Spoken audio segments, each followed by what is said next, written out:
కొణిదెల పవన్ కళ్యాణ్ అమ్మ కడుపున ఆఖరివాడిగా పుట్టిన అందరికీ మంచి చేయాలి, మేలు జరగాలి అనే విషయంలో ముందువాడుగా ఉంటాడు. తన గురించి కంటే జనం గురించి ఎక్కువగా ఆలోచించే మనస్తత్వం నా తమ్ముడు కళ్యాణ్ బాబుది. ఎవరైనా అధికారంలోకి వచ్చాక ప్రజలకు ఏదైనా చేయాలనుకుంటారు. కానీ కళ్యాణ్ తన సొంత సంపాదనని కౌలు రైతులు కన్నీళ్లు తుడిచేందుకు ఖర్చు పెట్టడం, సరిహద్దు దగ్గర ప్రాణాలొడ్డి పోరాడే జవాన్ కోసం పెద్ద మొత్తం అందివ్వటం, అలాగే మత్స్యకారులు ఇంకా ఎందరికో తాను చేసిన సహాయం చూస్తుంటే ఇలాంటి నాయకుడు కదా జనానికి కావాల్సింది అనిపిస్తుంది. ఒక రకంగా చెప్పాలంటే సినిమాలోకి తను బలవంతంగా వచ్చాడు, రాజకీయాల్లో మాత్రం ఇష్టంతోనే వచ్చాడు.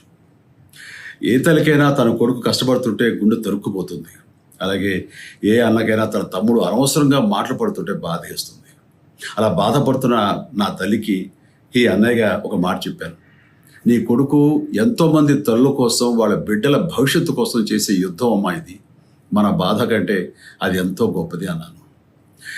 అన్యాయాన్ని ఎదిరించకుండా మౌనంగా ఉండే మంచివాళ్ళ వల్లనే ప్రజాస్వామ్యం మరింత నష్టం అని నమ్మి జనం కోసం జన సైనికుడయ్యాడు. తాను బలంగా నమ్మిన సిద్ధాంతం కోసం తన జీవితం రాజకీయాల్లోకి అంకితం చేసిన శక్తిశాలి పవన్ కళ్యాణ్. ప్రజల కోసం, రాష్ట్ర భవిష్యత్తు కోసం ఆ శక్తిని వినియోగించాలి అంటే చట్టసభలో అతని గొంతు మనం వినాలి.